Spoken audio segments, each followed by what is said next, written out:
જામનગર કાલાવડ નાકા બહાર આવેલો બ્રિજ જર્જરિત હાલતમાં છે। 4 દાયકા જૂનો બ્રિજ જર્જરિત હાલતમાં છે। ખખડધજ છે ત્યારે હવે મહાનગરપાલિકા દ્વારા પુલ પર નોટિસ લગાવાઈ છે। બ્રિજ પર ભારે વાહનો પર પ્રતિબંધ લગાવ્યો છે। બ્રિજ નવો ન બને ત્યાં સુધી ભારે વાહનો માટે પ્રતિબંધ રહેશે। નાના વ્હીકલ આ પુલ પરથી પસાર થઈ શકશે। ગંભીરા પુલ દુર્ઘટના બાદ રાજ્યભરનું તંત્ર છે તે જાગૃત થયું છે। જામનગરમાં પણ એનું જ પરિણામ આવ્યું છે। જામનગરમાં આવેલા જામનગર શહેર સહિતના જિલ્લાભરના 500 ઉપરાંત પુલનું ચેકિંગ હાથ ધરવામાં આવ્યું હતું, જેમાં જામનગર મહાનગરપાલિકા દ્વારા જે હાથ ધરાયેલ ચેકિંગ દરમિયાન કાલાવડ નાકા બહારનો આપ જોઈ શકો છો આ પુલ છે।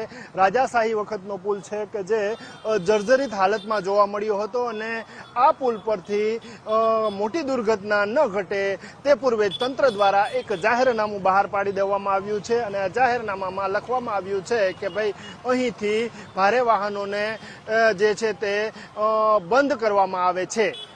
જોઈ શકાય છે કાલાવડ નાકા બહારથી કલ્યાણ ચોક તરફ જતા રંગમતી નદીનો રિવર બ્રિજ છે કે જ્યાં 16/7થી જાહેરનામું બહાર પાડવામાં આવ્યું છે અને મહાનગરપાલિકાના કમિશનર દ્વારા જાહેરનામું બહાર પાડી અને આ પુલ ભારે વાહનો માટે બંધ કરવામાં આવ્યો છે।